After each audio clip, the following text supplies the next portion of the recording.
I stood over the grill, the sizzle of burgers filling the air, a smile plastered on my face. The backyard was alive with laughter, the kind that makes you think life couldn't get any better. Emily, my wife, was holding court near the picnic table, her sundress catching the late afternoon sun. She was radiant, as always, her laughter cutting through the chatter like a melody. Our two golden retrievers, Max and Bella, chased each other across the grass, their tails wagging like metronomes. My cousins, aunts, and uncles milled around, paper plates in hand, swapping stories. This was our annual BBQ, the kind of day you'd see on a postcard labeled The American Dream. But here's the thing. Was it real? I flipped a burger, the heat from the grill warming my face, and glanced at Emily. She was posing for a photo, tilting her head just so, her phone angled to catch the perfect light. "Michael, smile," she called, waving me over. I obliged, wiping my hands on my apron and jogging to her side. She snapped the picture, then immediately buried her nose in her phone, tweaking filters. "This is going viral?" she murmured, her fingers flying across the screen. I chuckled, used to her Instagram obsession. Emily lived for likes, for comments gushing about our perfect life. But as I watched her, something twisted in my gut. Was she performing for them or for me? The afternoon rolled on, and I kept busy, refilling drinks, tossing a frisbee with my cousin's kids, and sneaking treats to Max and Bella. But my eyes kept drifting to Emily. She was laughing with Jason, my cousin, the guy I'd grown up with, the one who'd been there through every major moment of my life. They were standing a little too close, their heads bent together like they were sharing a secret. Jason said something, and Emily threw her head back, her laugh louder than it needed to be. I shook it off. They'd always been close. Like siblings. I was being paranoid, wasn't I? I turned back to the grill, focusing on the sear marks, trying to drown out the unease creeping up my spine. The truth is, I'd always been the guy who second-guessed himself. At 32, I'd built a solid life. As a Java programmer, pulling long hours to keep our mortgage paid and Emily's lifestyle funded. I wasn't flashy, not like her. I was the guy who showed up, who loved quietly but fiercely. Emily was my world, and I'd do anything to keep her happy. But lately, happy felt like a moving target. As the sun dipped low, casting golden streaks across the yard, I noticed the Peloton bike in the corner of the patio. Emily had begged for it last Christmas, swearing she'd use it every day. Now it sat there, collecting dust. A $2,000 monument to promises unkept. I don't know why it bothered me so much, but it did. Maybe because it felt like a metaphor for us. Shiny on the outside, neglected underneath. The party wound down, and guests started trickling out, leaving hugs and half-eaten trays of potato salad. Emily was still glued to her phone, scrolling through comments on her latest post. "Babe, you killed it today," she said, not looking up. "Everyone's saying we're couple goals." I forced a smile, stacking plates. "Yeah, we're pretty great," I said, but my voice sounded hollow, even to me. Night fell, and the house grew quiet. Emily disappeared upstairs, claiming she had emails to catch up on. I stayed in the kitchen, scrubbing pans. The clink of dishes my only company. Max and Bella curled up nearby, their soft snores grounding me. I kept replaying the day, the laughter, the photos, that moment between Emily and Jason. Had I imagined it? The way her hand brushed his arm, the way he leaned in? My chest tightened. I was being ridiculous. Emily loved me. We'd been married 5 years, built a life together. She wouldn't... Would she? I dried my hands, glancing at the fridge where a photo of us hung, taken on our honeymoon in Santorini. We looked so happy, so sure of each other. But now, standing alone in the dim kitchen light, I felt a chill. Something was off, and I couldn't shake it. I poured a glass of water, my hands trembling slightly, and stared out the window into the dark backyard. The grill was cold now, the remnants of our perfect day scattered across the lawn. Have you ever felt Like the life you're living is a lie. Like you're playing a role in someone else's story. That's where I was, teetering on the edge of doubt, not ready to face what might be waiting on the other side. I set the glass down, my reflection staring back at me in the window. Tomorrow, I told myself, I'd talk to Emily. Tomorrow, I'd figure out what was wrong. But deep down, I knew something was about to break. What I didn't know was how much worse it would get. I woke up the next morning with a knot in my stomach, the kind that tells you something's wrong before your brain catches up. Emily was already gone, her side of the bed cold, a post-it note on the counter saying, "Late meeting, don't wait up." No love you, no heart emoji, just words, sharp and efficient. I stared at the note, my coffee going bitter in my mouth. Max and Bella nudged my legs, whining for their breakfast, and I forced myself to move. Routine was my anchor, but even that felt shaky now. Have you ever noticed how the smallest things, like a missing love you, can unravel everything? I spent the day coding, my fingers flying over the keyboard, debugging JavaScripts for a client's app, but my mind wasn't in it. I kept replaying yesterday's BBQ, those glances between Emily and Jason, the way her laugh had sounded. Different. By lunchtime, I was spiraling. I opened Instagram, scrolling through Emily's latest post, a photo of us smiling, captioned, "Grateful for my rock." The comments poured in, "You guys are perfect." Relationship goals. I wanted to believe it, but my gut screamed otherwise. That evening, I decided to cook, hoping it'd ground me.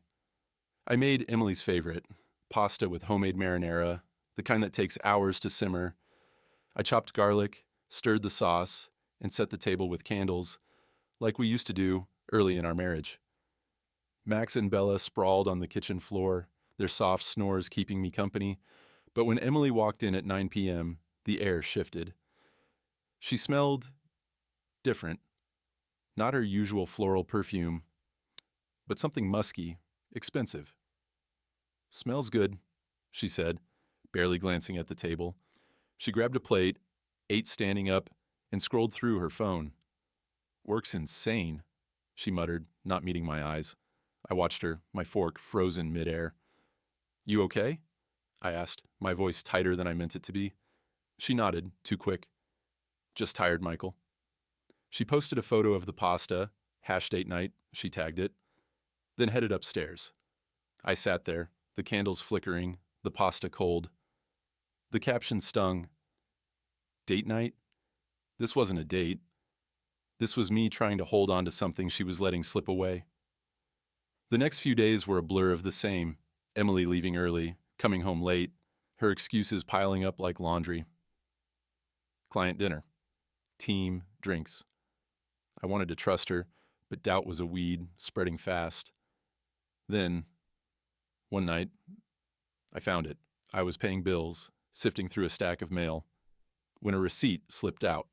A dinner for two at La Belle Vie, a swanky restaurant downtown, $187.43, paid with Emily's card, dated last Thursday, the night she'd said she was working late. My heart thudded. I checked her Google timeline on our shared account, my hands shaking. At 8 p.m. that night, her phone had pinged at the Four Seasons, not the office. I sat back, the room spinning. La Belle Vie wasn't a client spot. It was intimate, the kind of place you take someone special. I tried to rationalize it, maybe a friend, a colleague. But the musky perfume, the late nights, the coldness, they added up. I felt sick, like I'd swallowed glass. Who was she with? And why was she lying? I didn't sleep that night. Instead, I did something I never thought I would. I found Emily's old iPhone in a drawer, the one she'd replaced last month. It still had her iCloud logged in. I hesitated, my thumb hovering over the screen. This wasn't me. I wasn't the guy who snooped. But I needed answers. I opened her messages, scrolling through work chats, group texts, until I saw it. A contact labeled Work Project.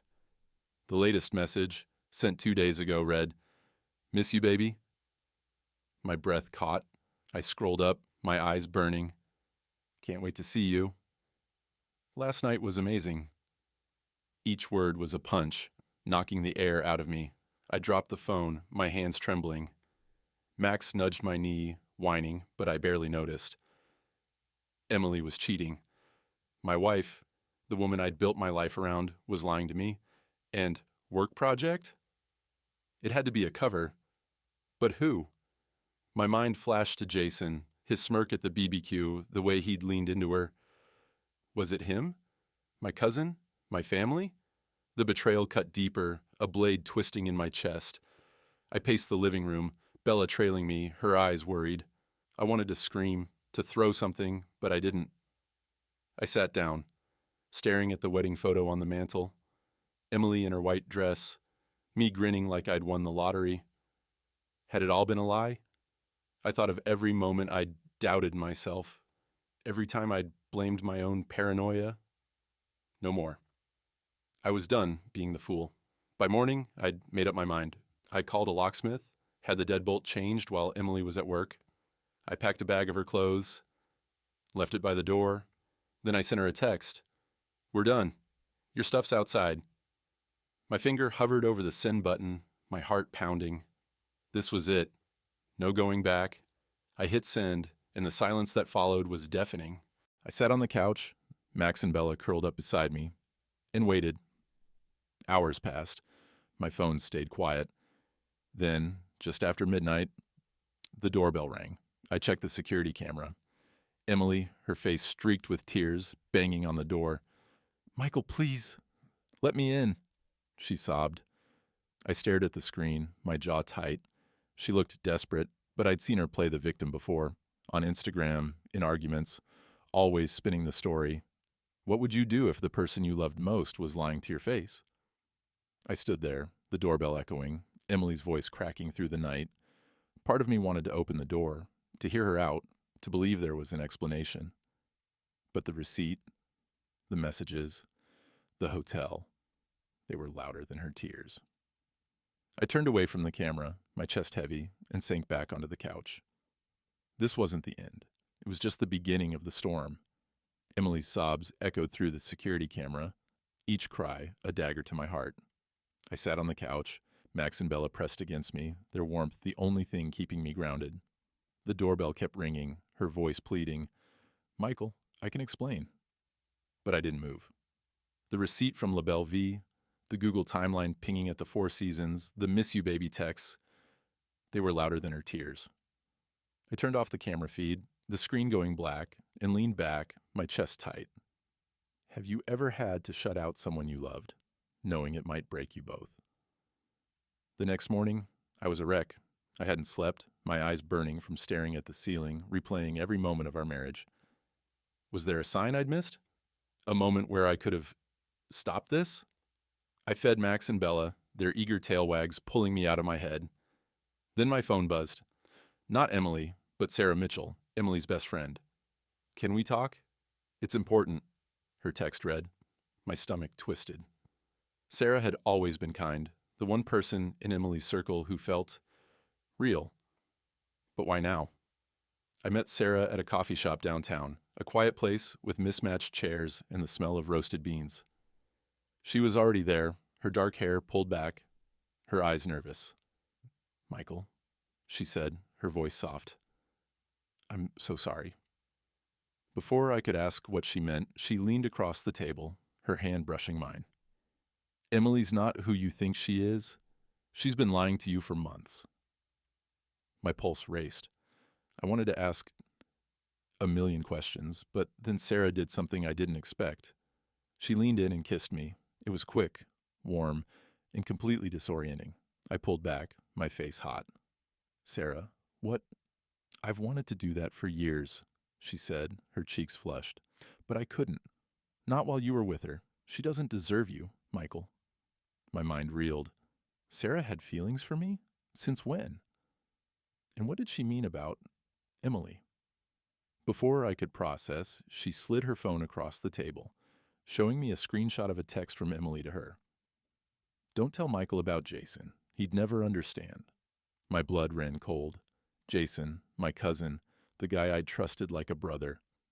It wasn't just a fling, it was a betrayal on every level. I left the coffee shop in a daze, Sarah's words echoing, "You deserve better." But better felt impossible when my world was crumbling.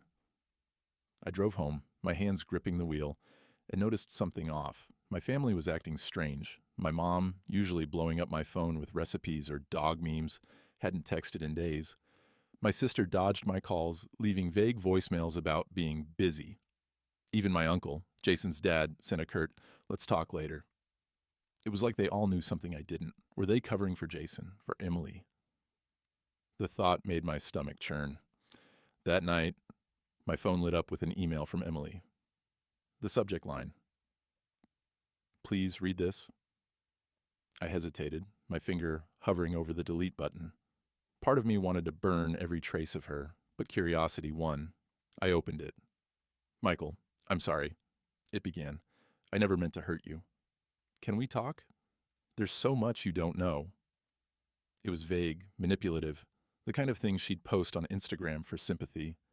I slammed my laptop shut, my jaw tight. She wasn't sorry. She was scared. Scared I was done playing her game. Then, another buzz. A text from Jason. "You're making a mistake, man. Don't do this." My vision blurred with rage. A mistake?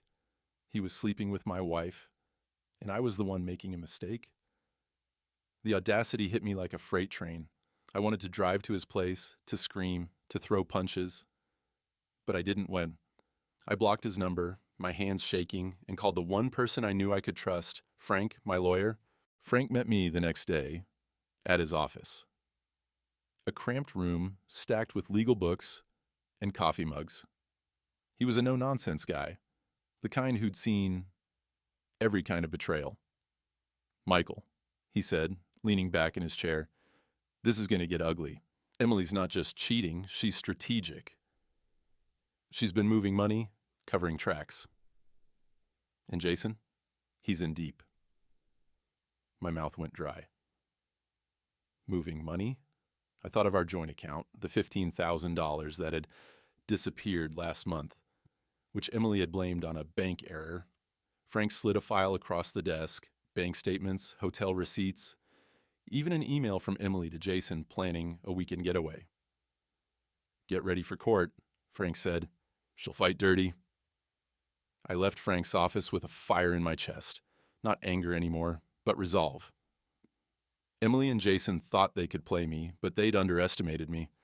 I spent the next few days preparing, digging through our finances, pulling every receipt, every email.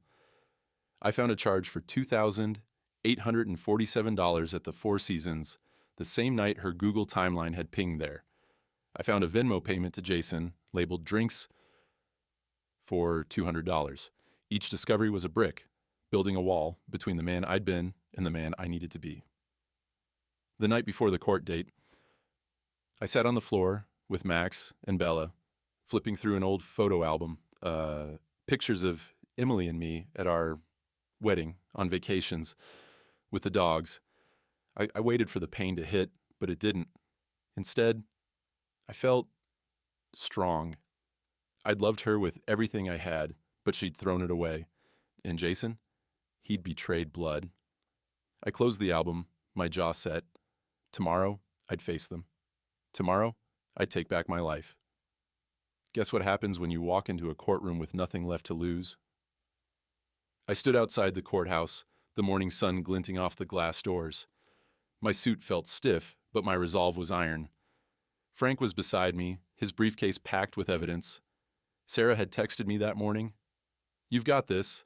Her words, simple as they were, carried me forward. I took a deep breath, my heart steady, and stepped inside.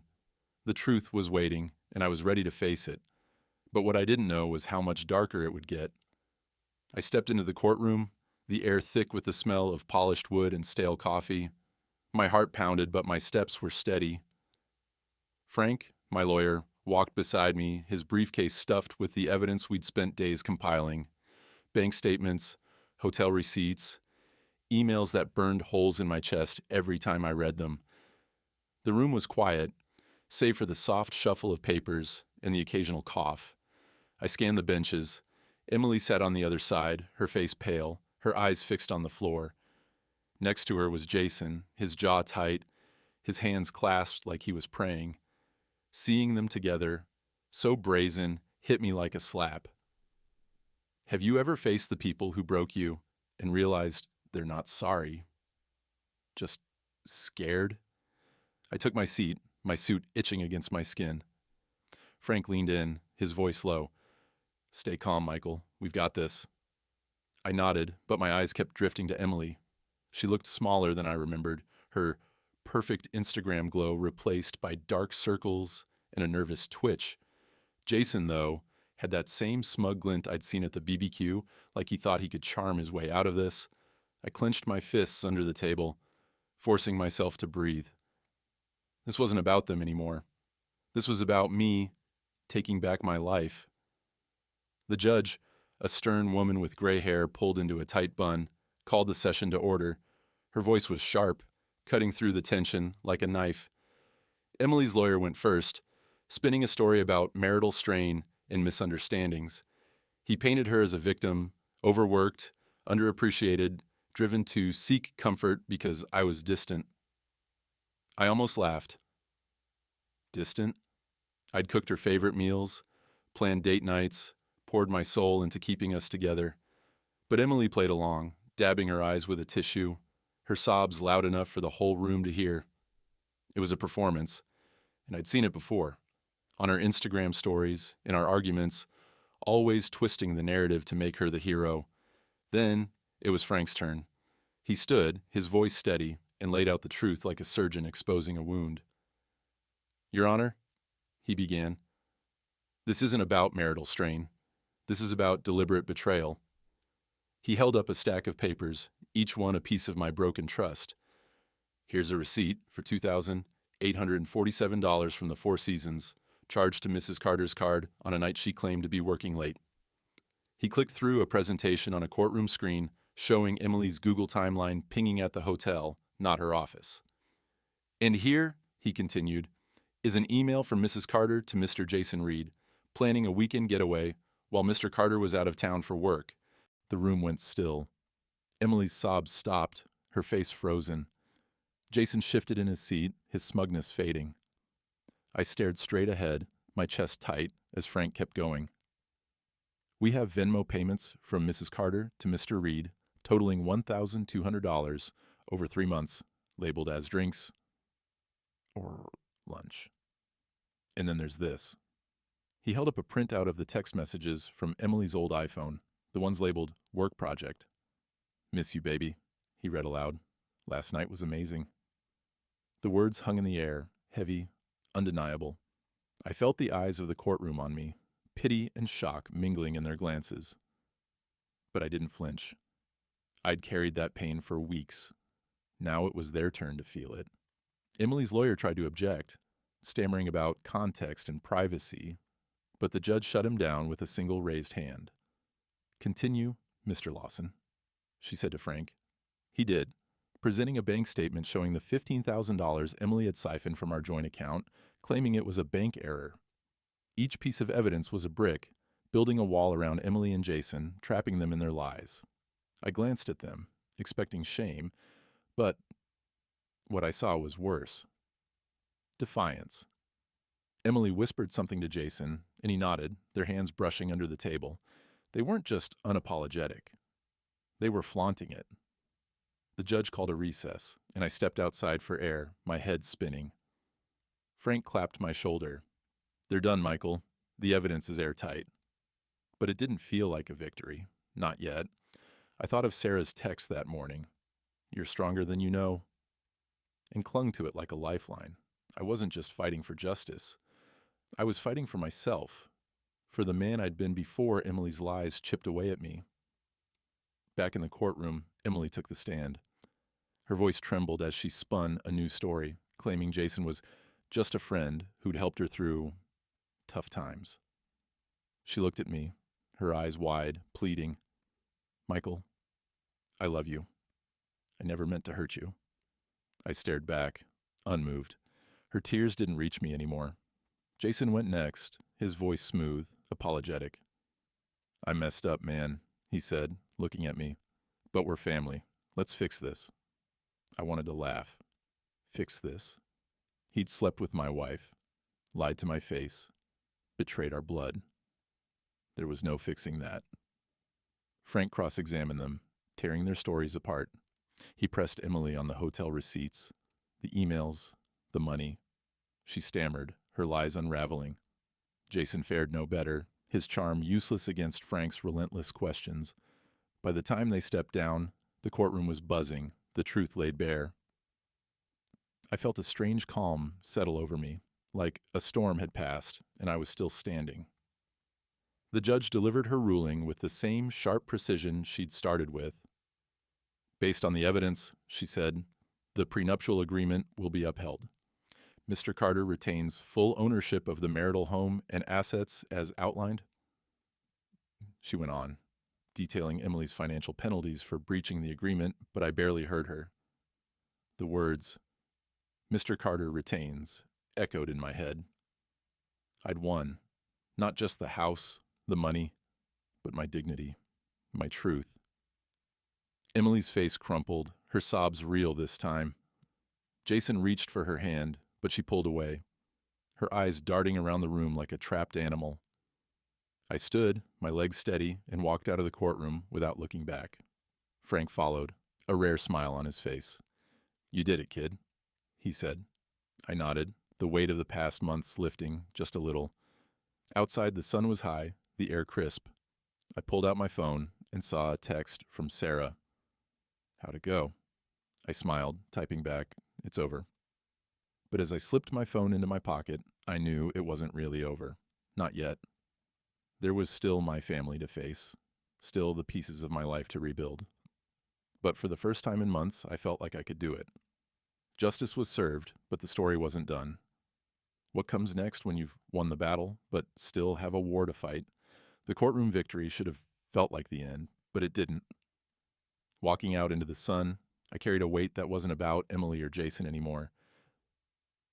It was my family. They'd gone silent, dodging my calls, their texts vague and cold. I knew why. They were protecting Jason, my cousin, the guy who'd stabbed me in the back.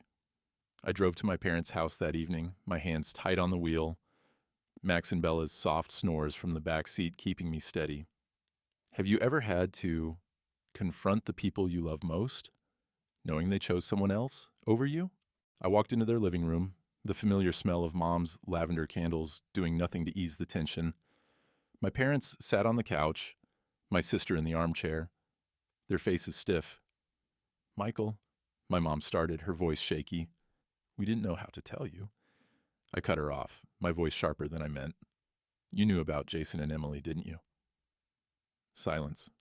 My dad looked at his hands, my sister at the floor. Then I pulled out my phone, showing them the email Frank had uncovered, Jason's message to Emily, sent while my dad was in chemo last year, plotting to keep Michael busy so they could meet. They'd use my dad's cancer as cover. My mom gasped, tears welling. We thought it was just a fling," she whispered. I shook my head, my throat tight. "You chose him over me."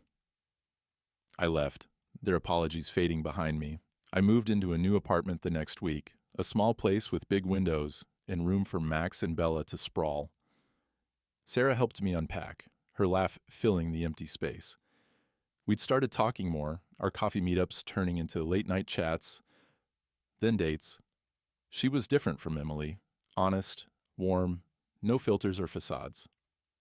One night, as we cooked dinner together, she strummed my old guitar, teasing me about my college band days. I laughed, really laughed, for the first time in months. It hit me then. This was what happiness felt like. Not perfect, not Instagram-worthy. Just real. A month later, I ran into Emily and Jason at the grocery store. They were in the cereal aisle, arguing over a box of Frosted Flakes. Emily's hair was messy, her eyes tired. Jason looked deflated, his charm gone. They froze when they saw me. "Michael," Emily started, her voice small. "Can we talk?"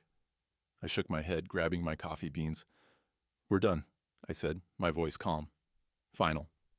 As I walked away, I saw them in my peripheral. Two people clinging to a lie. Their perfect life in shambles. I felt nothing, not anger, not pain, just freedom. Back home, I stood in my kitchen, Sarah chopping vegetables beside me, Max and Bella begging for scraps. The radio played softly, a song I didn't know but felt right. I looked at Sarah, her smile easy, and thought about the past year, the lies, the courtroom, the family I'd lost. I'd survived it all, not because I was unbreakable, but because I'd learned to let go. Happiness wasn't a BBQ or a bank account.